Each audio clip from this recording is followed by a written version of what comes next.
welcome to Damon Patch Podcast, episode 134. I'm Ryan Johnson. I'm your host. Aaron Gallagher's here. That was the sound of him slurping up his cocktail of hot chocolates. Yeah, I usually go for green tea when I'm here, but I felt chocolatey today. Yeah? Okay. Yeah. I've never felt chocolate. Wanted something sweet. Matt Lawrence is here. Oh. And Adriano has passed away. He's dead, yeah. And Marty is now a skeleton in his grave. And yeah, so we're a video game podcast. However, I'm going to start the show off with some fun facts from the Late Show Fun Facts by David Letterman, the Late Show writers. The very controversial book, apparently, among Damon Patch podcast. I forget where I was. Somewhere in the middle. Did I get? Maybe I got here. Well, I think the last one. I'll just read this one because I don't think I've read this one yet. Are you ready? No. Currently, now remember this. This is a fun fact. Currently, there's only one living American named Maxine. How about that? That is a fun fact. Yeah. And here's another one. The old saying, "Calories don't count on your birthday," has been scientifically proven. So, there's your fun facts for the day. I feel like they're not that fun.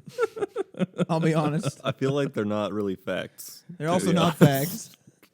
And they're all not fun. They're fun facts written by David Letterman and the Late Show writers. So, they're not fun? I'm not having fun. I'll be honest. I'm having a pretty good time. Matt's not having fun unless he's watching cars go fast or explosions. Yeah. Michael Bay movies, man. Don't tell me you like Michael Bay movies.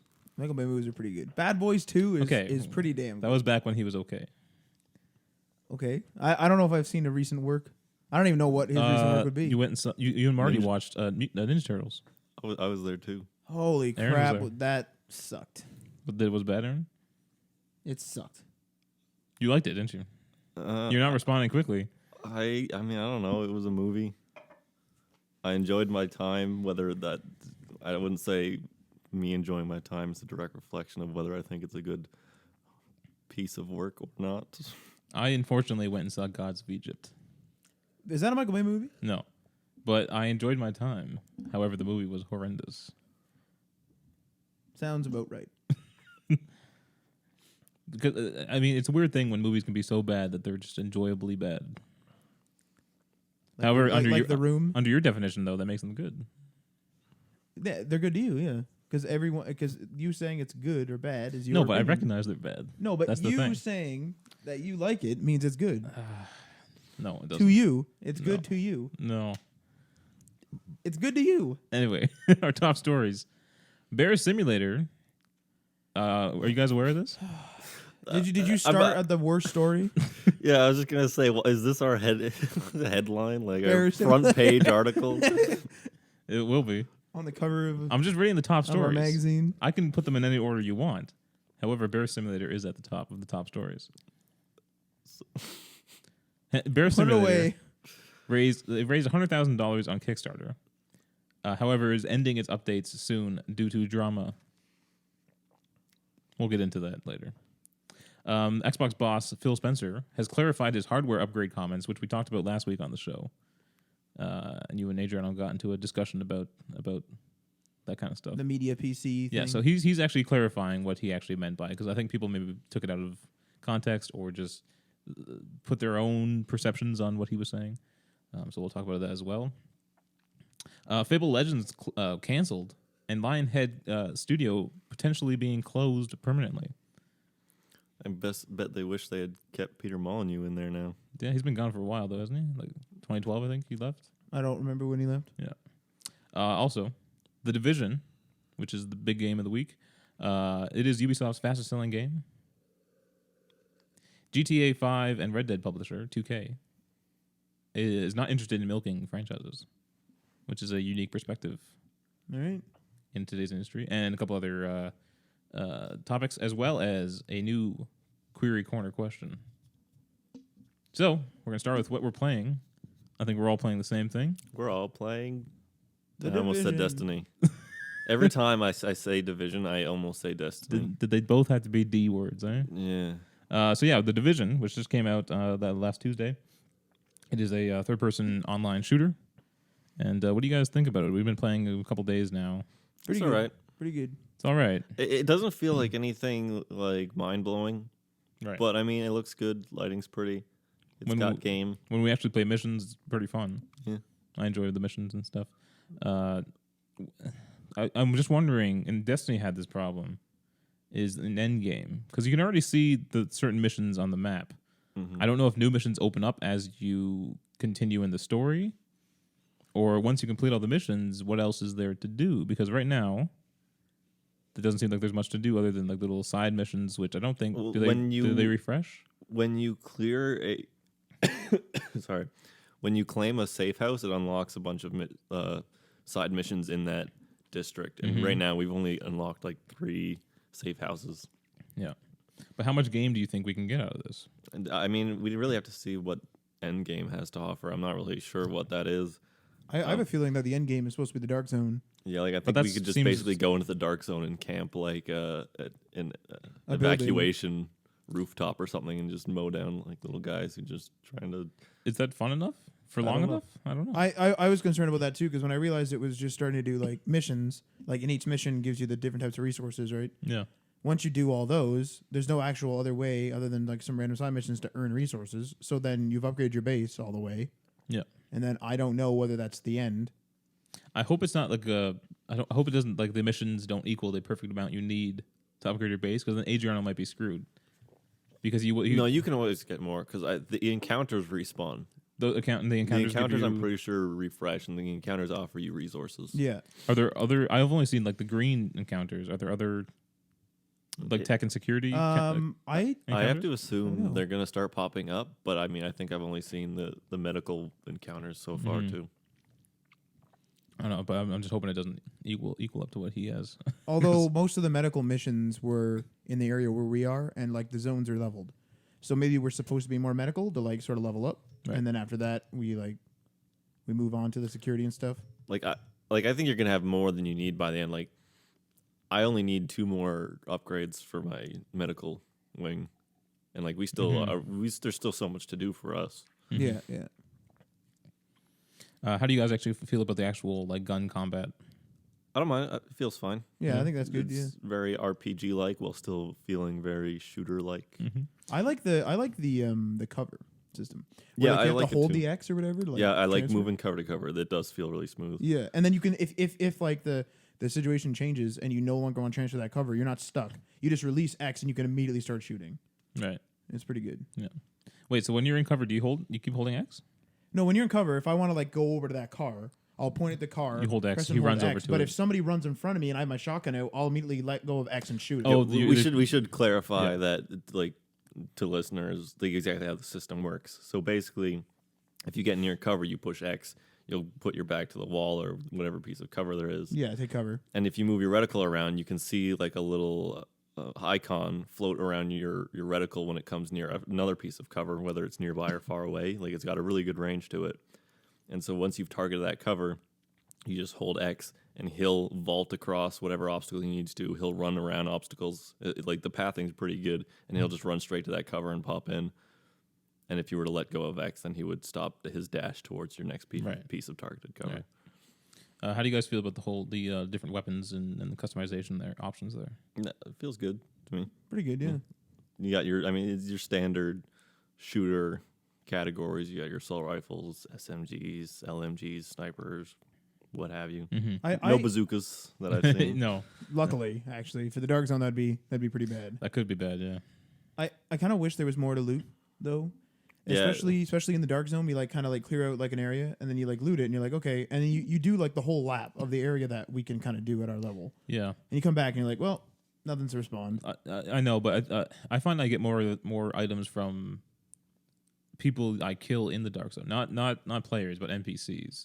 They seem to be dropping some decent stuff. Me and Aaron did some good runs today. We were playing today and we were in this middle of a firefight and there were so many drops that I literally had to go drop off my entire backpack and then retrace my steps to go back and finish picking everything up. I'll admit there's some pretty cool, like we had that really big firefight outside the library and there was like our group and like one or two other. Yeah, it's like a really good area to have a firefight. But I wish there was more of that. Like the Dark Zone maybe should be bigger. Yeah, it feels small. Because like you literally like you run for like a minute, and you're like, all right, I'm at the end of the block. Did they announce free DLC for this game? There's free updates, which will be like feature ones. I don't remember what they were, but there's 2, I think, right? Before the first DLC gets dropped. I guess so. I don't know. I'm not sure. But in Destiny, I felt like you worked so hard to complete like a level or whatever, and you would get garbage gear, and at the end you wouldn't get anything really. They wouldn't give you gear for like defeating a boss or whatever. Do you know what I mean? It'd be really rare for you to get something. Yeah, and so there was no reward for like completing a super hard task. In the Division, however, most times a boss drops something pretty decent. Or if he doesn't, there's a chest behind him. Something like that. And you feel like you got something good and it was worth your time. Yeah. You know? Even though you say you want to find gear like just randomly. Yeah, because like you're running around the city. Like there's a lot of times where I'm like running around the city and I'm like, I want to explore these nooks and crannies, but if there's nothing in them, then I don't feel obligated. I'd rather move on and like actually go and level up. Right. I don't know. Good. Yeah, I just did a quick search on some of the Division's planned free stuff. I think we might have actually covered this in one of our previous episodes, but there are a couple free expansions coming out. In terms of free content, there will be new tasks and challenges offered to players through daily and weekly missions after launch. In addition, there are 2 free updates planned to launch soon after release, starting with Incursions in April. This is described as a new challenging endgame activity developed specifically for squad play. Oh, shit. Teams will be able to test their skills as they face seemingly unstoppable enemies to gain high-level weapons and equipment. This update will also add one of the community's most wanted feature, loot grading, allowing players in the same group to trade loot collected during a co-op game session. Following that, in May will be Conflict, which adds new Dark Zone features and an additional incursion in Manhattan's Columbus Circle. Ubisoft has not shared any further details on that. That's pretty cool, though. And after that, there are 3 paid expansions, but I'm not going to get into that because I think we've covered that before. Yeah. So wait, what was that first thing they added? I just exited out. Do you remember what it was? The first thing I said was free like daily and weekly challenges. Yeah. And you know what? I'm kind of surprised that they don't have like a Crucible type thing, like in Destiny, where they have the Crucible, which is straight up standard PvP. Yeah, that's I can kind of see where they're going though, because like we're trying to stay like as a group and do missions together. Yeah. But so when it was just me and Aaron today, we didn't really have much to do except run the Dark Zone. Then we got bored of that. We did some side quests, but it's not that fun. The side quests aren't that great. Well, the thing that I've only done a couple, but they're okay. But if there wasn't, if there was like a straight up PvP thing, we could just have done that. You know. Yeah.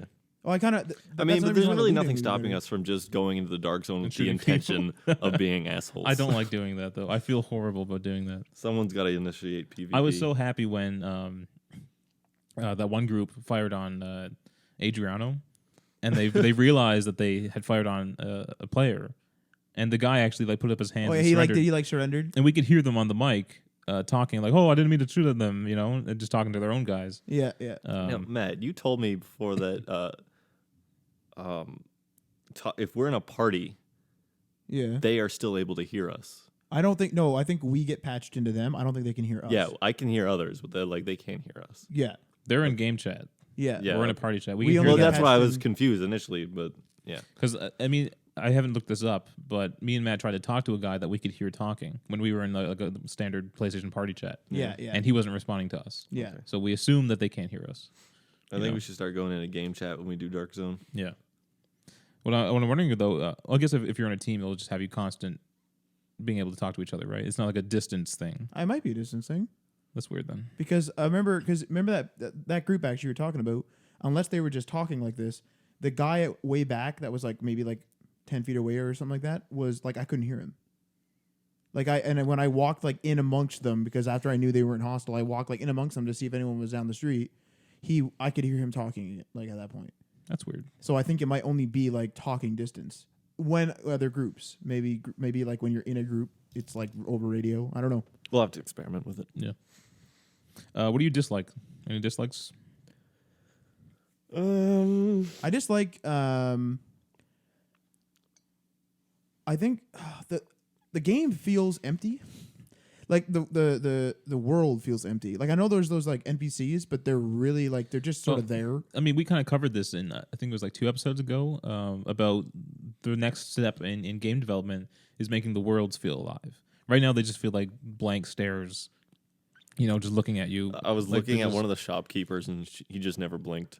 This one, like it just it feels like it's almost that uncanny valley type like deal where like the world just feels like something. It looks good.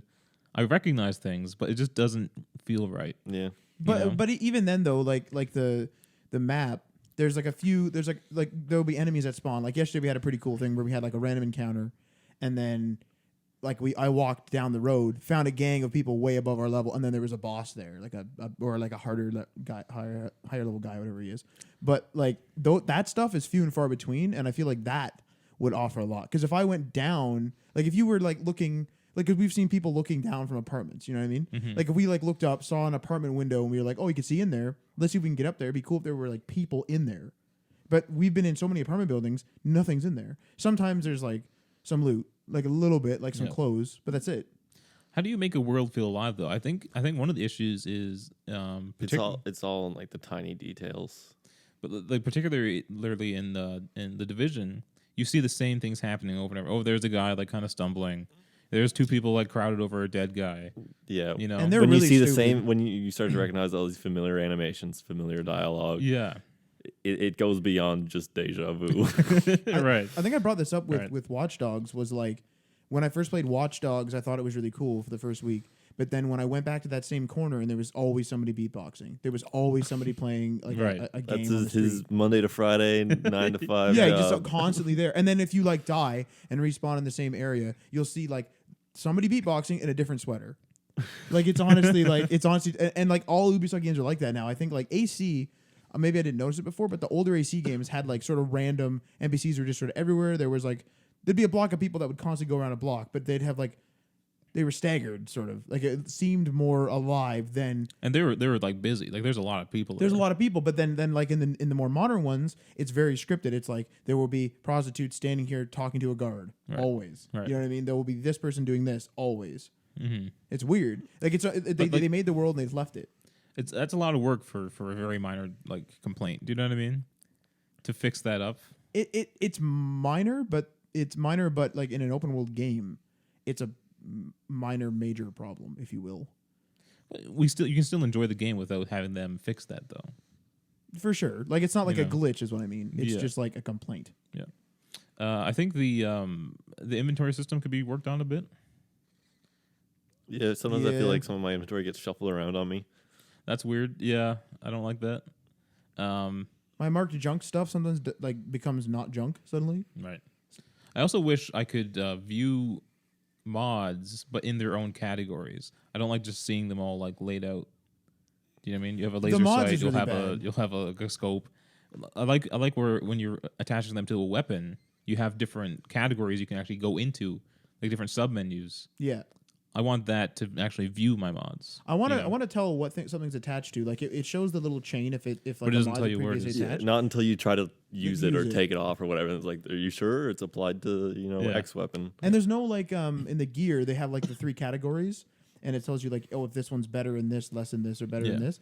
It doesn't do that for the mods, and I'll have like 3 mods that are all performance, like they're all the same. But I'm like, why isn't there like one that says one's better? You have to compare them yourself. Yeah, I have to like look and be like, oh, this one has this, and like it's just a big mess. Yeah. And the colors kill me. The fact that you can't change the color of them. Of what? Mods. I'll have a black gun with a what is it? Coyote tan. Tan, yeah. Like like grip. Yeah, it doesn't bother me. I had a brand new nice gun, and it had a stupid red like metal grip.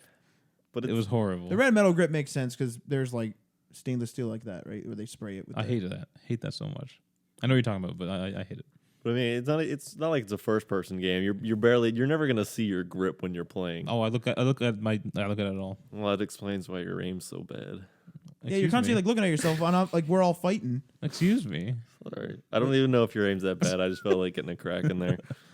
I love my gun I have right now. It's an AK-47, but it just looks cool. You like the AK-47? I don't. I pick like in normal like games. I don't like AK-47s at all.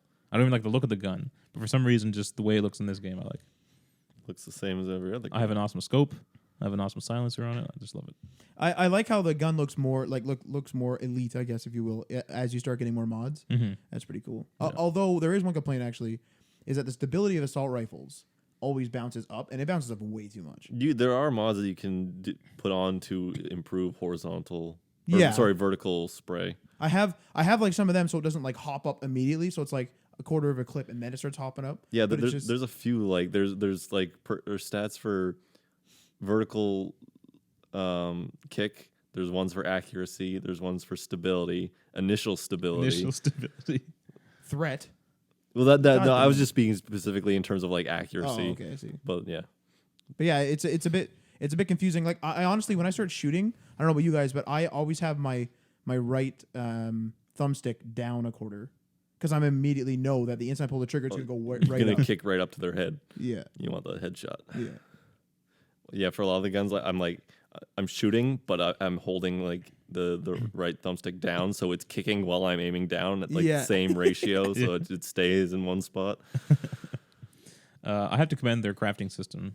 I've never liked crafting systems in most games or MMOs. This one's very simple. I haven't crafted anything yet. Really? No. Wow.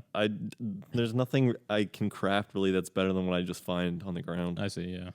Yeah. But it's just like you need fabric, you need electronic parts, you need tools, you need gun parts. Like that's pretty much it. And there's like different colors of those, and you just combine the worst colors and make the better colors. Yeah. And that's it. Yeah. I think that's it's just a beautifully simple crafting system. And when you're crafting your things, it says, "Oh, this will be better than what you currently have, possibly," because it's like a roll, right, as to what you actually get. But I don't know. I just feel like I always hated it in MMOs particularly, and SOTOR was horrible.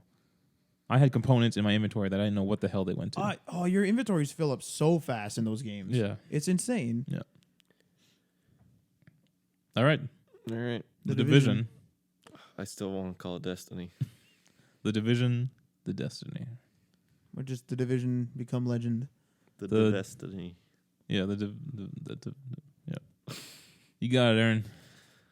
All right, let's hop into our first story. Bear Simulator. Which you guys were excited for at the beginning of the show. There's a nasty bug crawling on your floor. Where? Under your table. Under this table? No, where I'm at? This table. Oh. So scared now. Cancel the show. How can I see a bug under that table? Got those glasses, man. They zoom in. No. I don't know what kind of tech glasses, not binoculars. What kind of tech did they got in those glasses today? I don't know. Google Glass. I don't know. Hear it. Yeah. Bear Simulator. Have you guys heard of it? I have now. Matt's already bought it. Oh, yeah. Matt thought it was about a bunch of burly men. Yeah. So it was a Kickstarter that raised $100,000. Unfortunately, it is ending its updates very soon due to drama. Did the developers spend all the money on beer and hookers? No. Like the last bunch of guys? No, it's not that. That scared the crap out of me. I saw a light in that room, but it was just, I think, a car pulling up. Lights. What next? Back in 2014, nearly 4,000 people had contributed to this Kickstarter, and they wanted to play as a bear. However, when the game launched, it didn't do as well as the creator hoped. It launched on Steam, and I guess he didn't get exactly what he wanted, and he's calling it quits, and that he's walking away after one more update to the game. And he says, the game didn't have a great reception, has a stigma against its name, and there's plenty of other problems, so making any updates or going further is basically a lost cause now. He said, plus not skilled enough to make the game better than it currently is, or write better updates than previously.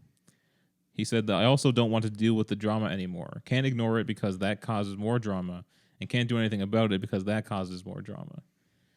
So this I guess PewDiePie made a video on Bear Simulator, and he disliked it and wanted his money back from Steam. PewDiePie did? Yeah. I found that a little ironic. This whole situation sounds unbearable. The highest paid YouTube star wanting his I don't know how much it costs, like $20 game back, you know. And it's not like the game didn't work.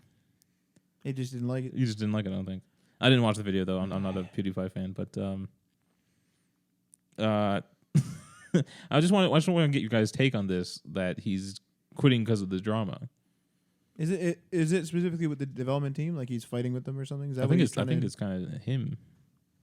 What do you mean? Well, I think it's a small team, but no, the drama is more coming from, I think, critics of the game.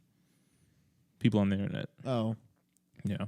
I feel like people, and like I've never really been in this, so like maybe I would say differently if I was in this situation. But I feel like you just need to sort of ignore people because everyone hates you. Right, but he's saying that ignoring it causes more drama. But yeah, but then more people hate you because you're ignoring it, and then you just ignore those people. You just get like you have to be in a state of like just being ignorant of that. You know what I mean?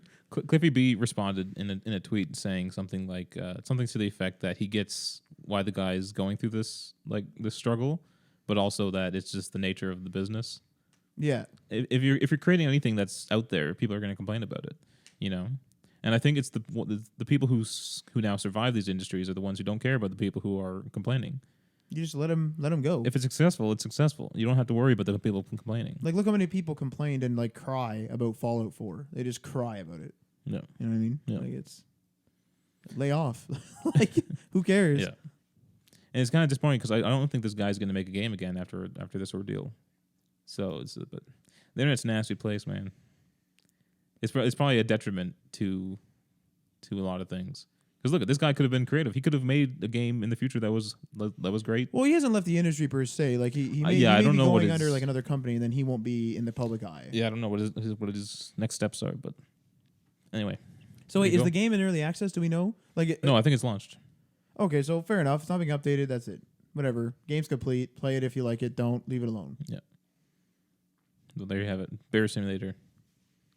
Next up, we're going to clarify some comments made by Phil Spencer about the hardware upgrade kind of system he was talking about. So there's the consoles that we have, and they come out every 8 years or so, right? Phil Spencer wanted to have more innovation in the hardware space, much like smartphones do. Now, clearly he's not going to be talking about a new console every year, but he wants to see, more power in the console itself. Fair enough. Now, people took this as to mean that you can replace like the graphics card, or the processor or the RAM. He's not talking about that, I guess. So this is a statement he made on Major Nelson's podcast. He says, Am I going to break open my console and start upgrading individual pieces of my console? That's not our plan. There is something special about what happens with the console. You buy an appliance-like device, you plug it into your TV. It works when you plug it in. It's not like I'm going to ship a screwdriver set with every console that comes out. What I'm saying is, as hardware innovations happen, we want to be able to embrace those in the console space and make those available and maybe not have to wait 7 or 8 years for things to happen. But right now, we're not announcing hardware. I'm happy with the console we have and the platform we built on top of that console and the constant innovation and the games that are there. So he's saying he doesn't want replaceable parts, but he wants to see innovation. I don't know how else you do it. Cloud computing. Do you think that's what he's doing? Maybe. Possibly. Or literally just having a console that can run something that would be better. I'm not too familiar with cloud computing. Is it reliable enough? Well, you need one hell of an internet speed, I'd imagine. Really?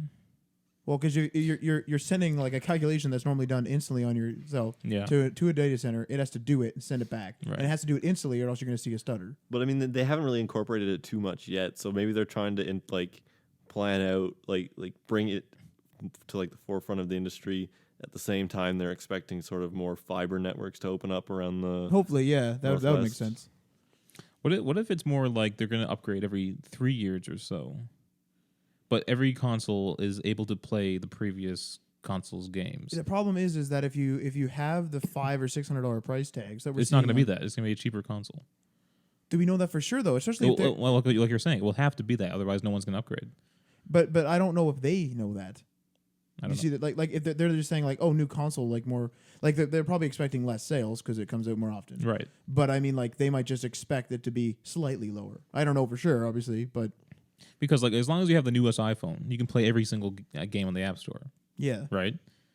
So I think that's maybe what they're moving towards with the Xbox. Say the next Xbox doesn't have a CD drive or Blu-ray drive, right? Okay, it's all digitally downloaded games. Yeah. So when you buy your next console, you just re-download your games, and they work.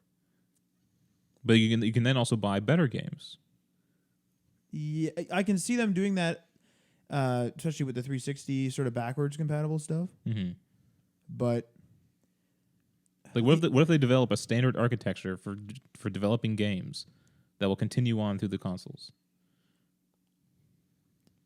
it would work. The problem is that everybody would need really good internet to download the games. To download stuff, even if it's still running locally. Like for me to download a 40 gigabyte game, I think The Division was 40 gigs or something like that. Let's just assume I have a 40 gigabyte game.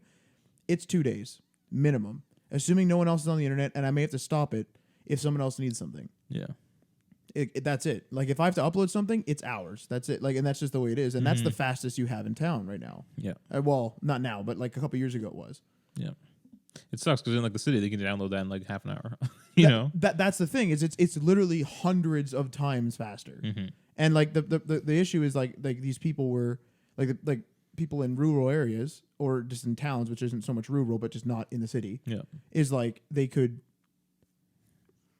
just run everything on their Xbox and who cares? And if there's an update, they can always skip it later and do it. But now everything's so internet based, it's like, well, good. You know what I mean? Mm-hmm. They'll get their own quantum computers running back there. Microsoft could probably afford a couple. Yeah, but I don't know if they could mass produce them. No, but if they just have like a couple running and all the servers lead into them. Oh, you're still talking about the cloud computing then? Yeah. Yeah. Okay. I don't know. I don't know what else you can do because I don't particularly like the idea of buying a new console every couple of years or so. I don't think I would. Yeah, that's what I mean. Unless like I don't buy a new iPhone every year. It's every 2 years. Yeah, but you're not going to upgrade everything every 2 years. No, I don't. Like you'd have to get a new like that's like. I don't mean to like take this out of this industry, but I mean like once electronic cars come out, like the full electric cars, I guarantee they want you to do that. Buy a new car every 2 years now too. They want everything to be every 2 years. Like every little like thing, because it's tech companies, right? Same sort of deal. Well, buy a new console every 2 years, buy a new phone, get another car, get another this, new computer. The actual like dashboard console should be like replaceable. Should like slide out and you could buy a new one and like pop that in. I've never understood the point of those because you're supposed to be driving, not fucking around with your car.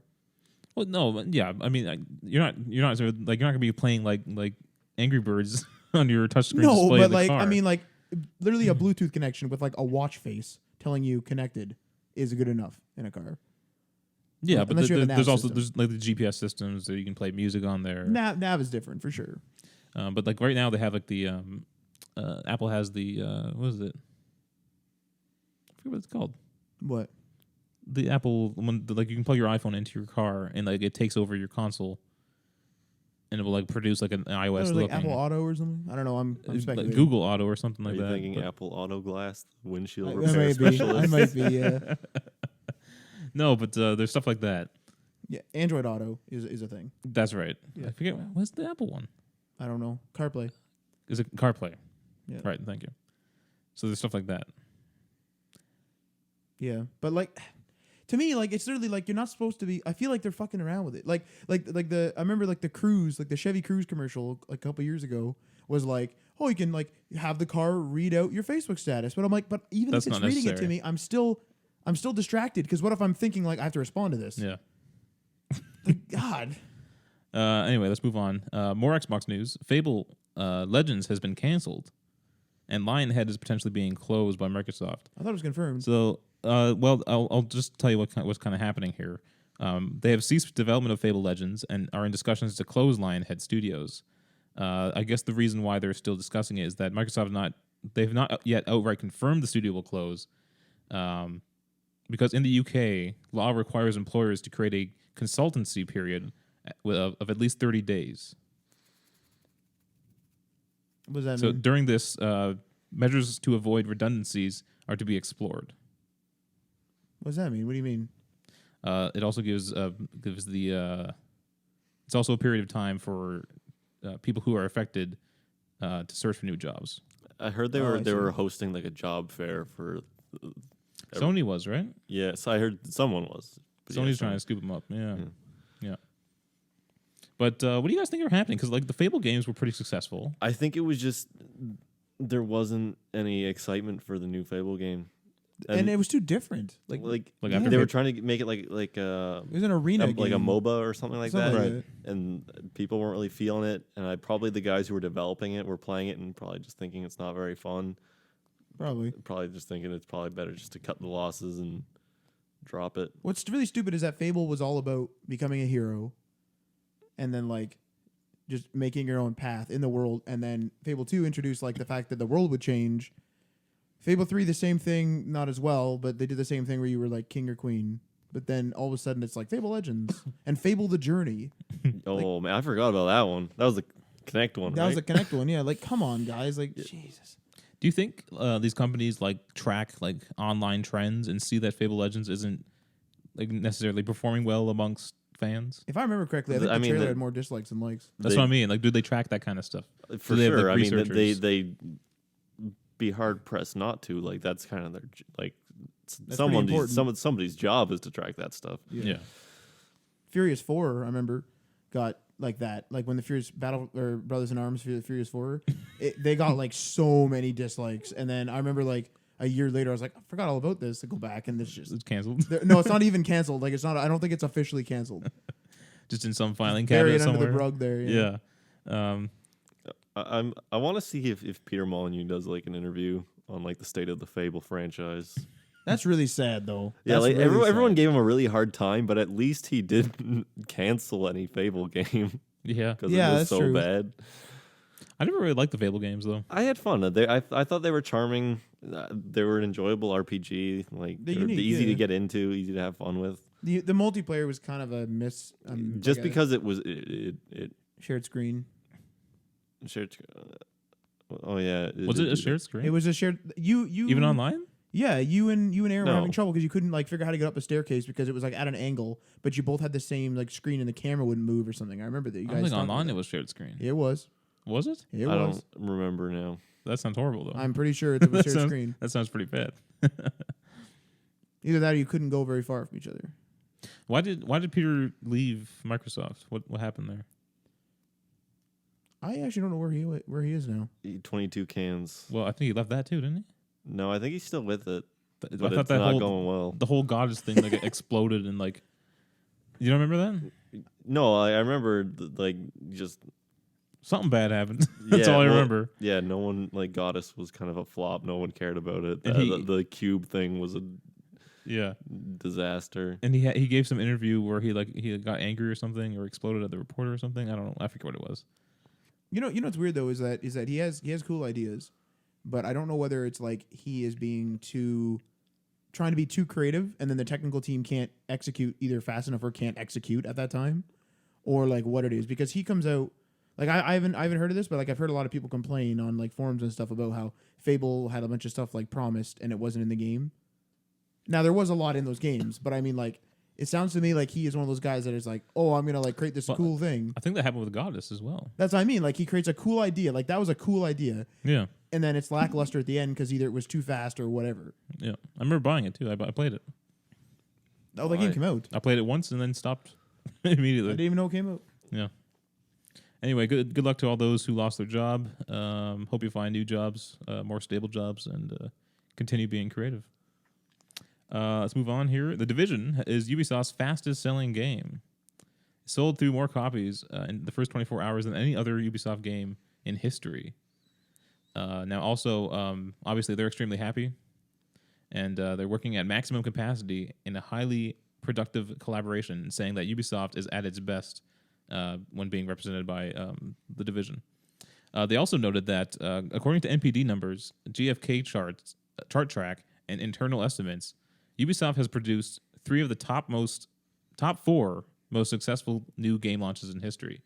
That includes The Division, Watch Dogs, and Assassin's Creed. Now, the other fourth one is Destiny. So these are like brand new IPs that like sold like hugely. Yeah, they're doing pretty well for themselves. They have 3 out of the 4. I like how it's not 3 out of 5. Most people do like top 5. They're saying the top 4 games in history. I wonder what the 5th is. I have no idea. No idea what that could be. Call of Duty. Last of Us? Call of Duty. Is that recent enough? This is all time. This is like brand new franchise. The biggest launch. I don't know. I don't know either. Anyway, that's Destiny's in there, which is kind of funny. What's odd is like 2 of these games were kind of disappointing, Watch Dogs and Destiny, and yet they sold a huge amount during their launch. I think Destiny became disappointing. I don't think it was disappointing, if you will. No, I think people were pretty disappointed at launch. Like they got no, like they're like because the bulk of the people who were buying this game were Halo fans. That's true. This was Bungie's coming out with a new space like shooter, and everyone got excited. Then they got into it, and there's not that many missions. There's like 6 missions. And there's no story. There's very limited story. No one knows what's happening. Not a lot of gear either at that time. Fucking Axiom Coven. Axiom Coven. Christ. Yeah. It's pronounced Coven. I'm fine with that. I said that too, like the first time I heard you say that too. Moving on. Up. Moving on up. 2K is not interested in milking franchises. You may notice this from their for you. Their long release schedule between GTAs, Red Deads, stuff like that. They want to avoid essentially saturating their franchises. Good stuff, eh? Yeah. That's all I got, really. Yeah, I mean, not much to say there. Like, they do really well by just, building up a bit of anticipation and then knocking it out of the park. Mm-hmm. But I'm just wondering what I mean, obviously, GTA was a huge success. I forget the number of copies they sold, but it's a lot. It's tens of millions of copies. And it kind of warrants them having a longer production time, which would be a more expensive game in the end, right? Because I think there were reports that it was like $250 million to create GTA 5. Yeah, but they clearly made that back. But so they made that. They clearly made that back. lot. Like so it justifies spending that kind of money to produce a great game when it sells this big. Yeah, and I think Red Dead can sell huge. Another Red Dead. I don't think it'll ever sell as well as GTA. Of course not. No, but I think it's still got huge numbers of people waiting to get into it. Yeah, for sure. GTA kind of has the whole history behind it with all the other previous games and a longer, list of games that people like, and I think a bigger fan base as well. And it's a modern game, so there's cars and crap. Yeah, it's just a more familiar setting. People are going to be like, hey, look, it's a game in a city with guns. I live in a city. But I find it interesting is why don't other publishers look at this kind of model of actually spending time to create a good product, and then you reap more reward in the end?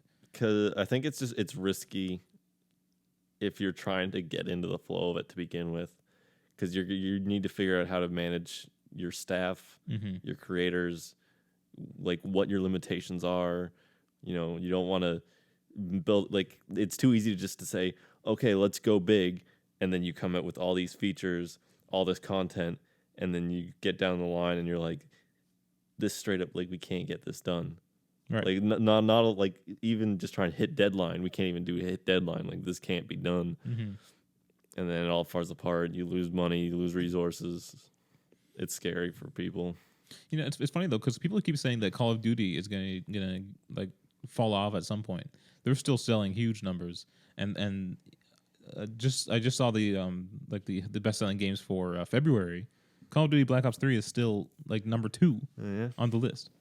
Do you know what I mean? It's probably just because it's the generic military shooter. People just like to play a generic military shooter. It's sort of like the game like that we used to always have. Like everyone would always buy Call of Duty, and if nobody wanted like something different like The Division back in the day, we would all have Call of Duty, and we'd just play that. Yeah. Like, let's say the Assassin's Creed took like 5 years. I think people would be more excited for it. And now Assassin's Creed is starting to fall. Assassin's Creed is starting to fall because there is way too much. Yeah. There's too much Assassin's Creed. Yeah. You're gonna miss it this year though. I'm not gonna miss it. You're just gonna go see the movie. But there's just something about playing an Assassin's Creed game at that time. I honestly play every single one of those games. I have played through almost completely, other than 2, and then get really fucking bored and come back like a year later.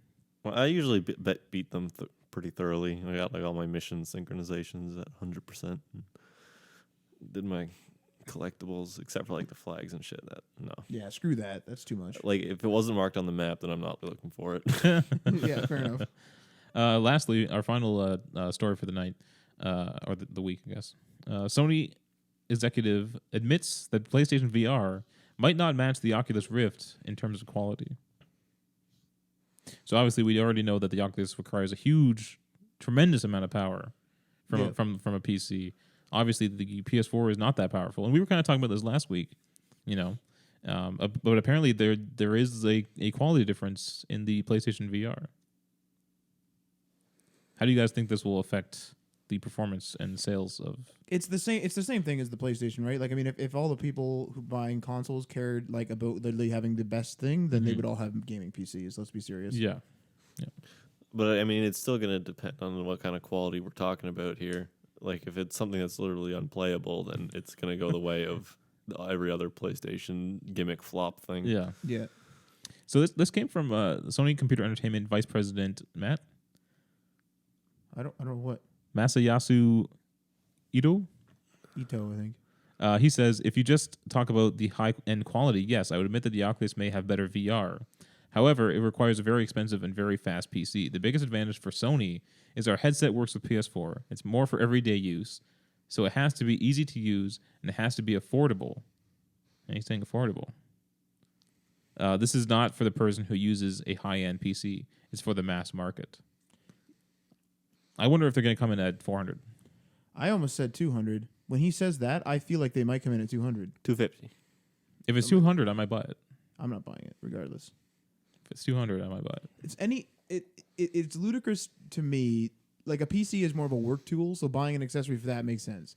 But like, to buy a console, which is like a proprietary system, and then buy an accessory that's super expensive is ludicrous to me. It's just fascinating this time around because it seems like the whole industry is on board. All the developers are going crazy over it. The press is going crazy over it. This is the same thing that happened with 3D TVs. Every manufacturer went crazy. The press didn't go crazy over though. This has like everyone going nuts over VR. But no one goes crazy over TVs. No press goes crazy over TVs. Well, that's what I'm saying. That I mean, it's different. I think. But like, do you? I don't think it's going to be successful, but everyone's going nuts over it, so I can't help but get caught up in excitement for it. Do you know what I mean? Everyone was going nuts over the Wii. Yeah. And look where the Wii is now. Yeah. Now, to be fair, it's old now, but I don't know, man. And I think the PlayStation VR is still using the Move controllers for a more immersive kind of wave my arms around in VR space. You know what I mean? I see people using those with their VR headsets. I feel like those. I think it's gonna fail. I think VR is gonna flop like hard. I think that's gonna be a lot of wasted money, like developing those things. It's gonna be bad. I think we've talked a lot about VR on the show. Yeah, but it's been being talked about a lot in general. Yeah. If you had, you know what would sell probably well in terms of VR is if you did not have a headset. If you had like and I don't even know how the hell this would happen. If you had something you could strap to your roof above your gaming area, and it did some. Seriously though, then you don't have to have something on your head. Isn't that kind of the HoloLens though, where it makes your room kind of the whole? But you still have to put on a helmet. Oh, not the HoloLens. What's the other one they have? Microsoft has that other the room where like it displays Lume room, something like that. That was like just like a tech demo, I think. Yeah, but are you talking something more where like your room becomes your something space? literally it would have to be like the Division map.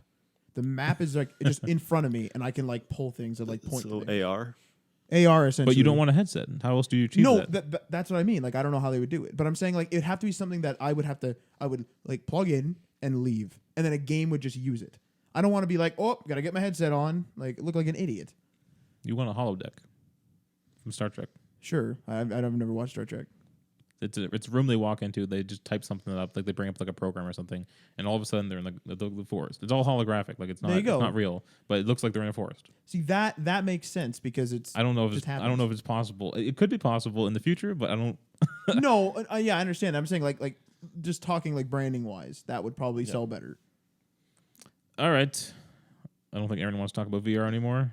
I think we've exhausted it. I'm done talking about VR until actually like. It's what the people want to hear. Do they? I don't know. That's what I think they just kind of want. Everyone else is talking about it, so I always put a story in about VR. I think people are tired of talking about it, and they just want to get their hands on it now. Yeah, like enough debate. Let's just see for ourselves. All right, our final segment for the week, Query Corner. This is the Query Corner question. What do you think? Can we get a jingle for that? Our jingle guy is dead. Well, then we got to get another jingle guy. Well, who would that be? I don't know. Oh, okay, I'll pull something together, Aaron. What do you think should happen to early access games that don't meet expectations or get pulled? Now, Matt, this is your question. Maybe you want to elaborate on this a bit. Well, because there's a lot of games out there now, obviously, mostly on Steam, I'm specifically targeting, where the game will come out under the access because the dev needs money, obviously, to continue developing. And a lot of the time, and we see this in Kickstarter a lot too, actually, a lot of the time, the project either falls ridiculously short. Some shortfalls, and delays, whatever. But it's not the project will fall ridiculously short or change dramatically. We've had games where it doesn't receive an update. It's supposed to be updated, every month or something, and it doesn't get an update for 12 months, a whole year or more. Mm-hmm. And then it comes out and it's just garbage. So I know that's kind of part of the risk of being early access, but I feel maybe there should be more repercussion. Maybe there is some, but I'm talking about in terms of what do you think should be a repercussion? Should there be something there? I think since the people purchasing it know what they're getting into, because it says early access. And they even sometimes list there'll be bugs and crap and, it's a work in progress or whatever. So if the person knows what they're getting into when they're going in, you can't really punish the developer. Do you know what I mean? My issue, the reason, what brought this up actually, I'll just target a specific game, what to me was Planet Explorers. So Planet Explorers was supposed to come out with a big update. I believe it was called 0.9. I think that's what it was, Alpha 0.9. And it never nothing came out for a while, not one on schedule. And then they said, we're going to release beta updates. Fair enough. So they did that for a year, released 0.9, and I think they went through an engine change, and the game feels nothing like it did. And honestly, don't want to talk down someone else's work, but I really don't like it. Okay. I really don't like the new feeling. The other game was pretty tight, and it was responsive, and it looked nice. Now it just seems blurry and not very nice. Planet Explorers is still in early access. Pre-release. Still, yeah. It's only 2. I think when I was doing Let's Plays way back, I was on 0.8. 0.9 just came out. Oh, jeez. Okay. So that's obviously there's 9.1, 9.2, etc. I take more issue with the Kickstarter thing when that goes belly up. Do you know what I mean? It's the same sort of deal though. Well, no, because when you're saying, I don't know. I guess it is technically, but they're more investors, which join the risk with you. Okay. I think that's different than... You mean there's nothing there? Early access, there's at least something there right away. But with the other one, there's literally nothing. There's just an idea. Yeah, so basically. when it goes belly up, I think it's weird. I guess they do now have to give the money back, right? I don't think they do. I don't know. I don't really follow Kickstarter. I think that it's literally That's so strange. That's so strange to me. It's weird. It's weird to me to think that I'm surprised that people we just get somebody who's really good at thinking of ideas and they just keep making ideas. Like Kanye West? Sure. They keep making up ideas and then they keep going on Kickstarter. It's just weird to me that doesn't happen more. Yeah, it's a strange thing. I don't know if I really fully agree with the Kickstarter model, just because it's these people are saying, "Oh, pay me to make something." They pay themselves a salary out of that, I think, right? Yeah, they can take these people aren't working for free, obviously. No, yeah. So their budget, when they say my goal is $100,000, it's partly their wages. Their wage is incorporated into that.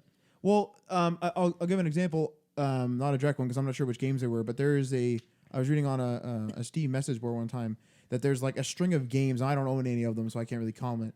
But there's a string of games on Steam where the developer has this great plan and he releases it in early access, and then he gets to a point and then he immediately creates another project. And people are speculating that it's when the sales fall off, he creates another project, and then those other games just get hot fixes or tiny updates just to kind of keep them active and people think that it's still updated. Right. And there's no way that this one small dev has 5 or 6 or whatever how many projects he has, even 2. You know what I mean? There's no chance. I think either Kickstarter needs to make some more regulations, or maybe the actual government needs to get involved in this kind of investment. Do you know what I mean? I don't know if the government needs to get involved because people buy stocks and then the stocks fall. Yes, but the stocks is regulated by the government. But what was really strange was when Oculus sold for $4 billion to Facebook, right? And the investors are just sitting there. They got none of that. That's a very strange thing to happen. But the investors, the thing on Kickstarter though is that when they're purchasing something, typically they are purchasing something. They're purchasing a milestone. They're purchasing I'll get even something as simple as a bumper sticker for investing $10, right, or something. Whatever. But they are technically buying something. Right. And that product doesn't come out, whatever. But they're not buying into They're not buying equity. But their cash funded the creation of that thing. Yeah, but they purchased something up to a milestone that they were comfortable with. It doesn't say plus 10% of the company or something. You're right. I just think it's just a weird concept to me. You know? It's obviously it happened, and it's allowed to happen under the Kickstarter rules and stuff. Yeah. It's just a completely odd concept. You know? It is really bizarre that people are just kind of throwing money at things, and like there's so many failures now. Right. There's some good ones though. Mm-hmm. Pebble's a successful one for sure. Mm-hmm. They just had like one of the fastest It's crazy. What's the latest one? Pebble something rather. Pebble Time series. Yeah. Aaron, thoughts? Yeah, it's all good. Okay, that's it for this week. Follow us on the Twitter and like us on the Facebook, and we're also on YouTube at youtube.com/DayOnePatchPodcast. We actually post the podcast up there. It's not video form. I mean, it is video form, but it's not like you can't see us on it. It's just an audio podcast. So if you want to listen to it there, that's cool. And there's Let's Plays up there and stuff. We got the Primal ones, Far Cry Primal going up right now. Broforce will be going up soon. And hope you guys enjoyed the show. Let us know. Drop us a line at donepatchpodcast@gmail.com. Have a good night. Good night. Peace.